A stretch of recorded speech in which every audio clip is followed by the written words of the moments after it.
Drama serial सहारे की आने वाली किस्त नाजरीन को जज्बात, सस्पेंस और धोखे की एक गहरी दुनिया में ले जाएगी।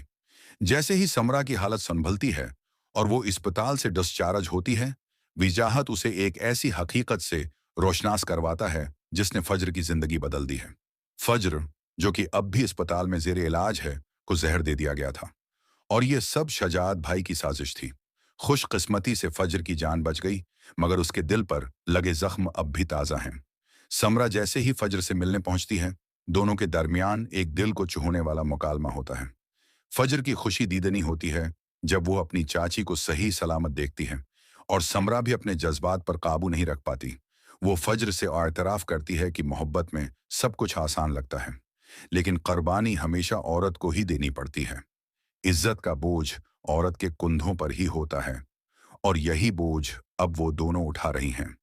फज्र पछतावे में डूबी हुई कहती है कि उसने अपने बाप की इज्जत नीलाम कर दी, जिस पर समरा उसे तसल्ली देती है। मैंने भी ऐसा ही किया था।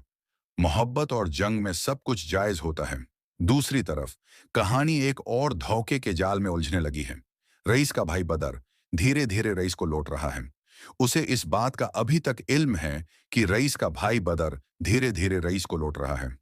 नहीं, मगर शायर जमान को सब मालूम हो चुका है। इधर बदर और उसके बेटे एक गहरी साजिश में मसरूफ हैं। उनका मकसद रईस के खानदान को रास्ते से हटाकर सारी जायदाद पर कब्जा करना है।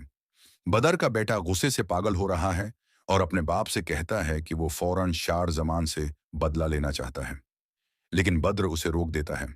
अगर हमने जल्दबाजी की तो सब कुछ हाथ से निकल जाएगा।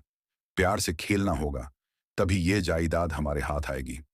ये किस्त जज्बात, पुछतावे, मोहब्बत, धोखा और साजिशों का एक जबरदस्त इम्तिजाज साबित होगी। नाजरीन,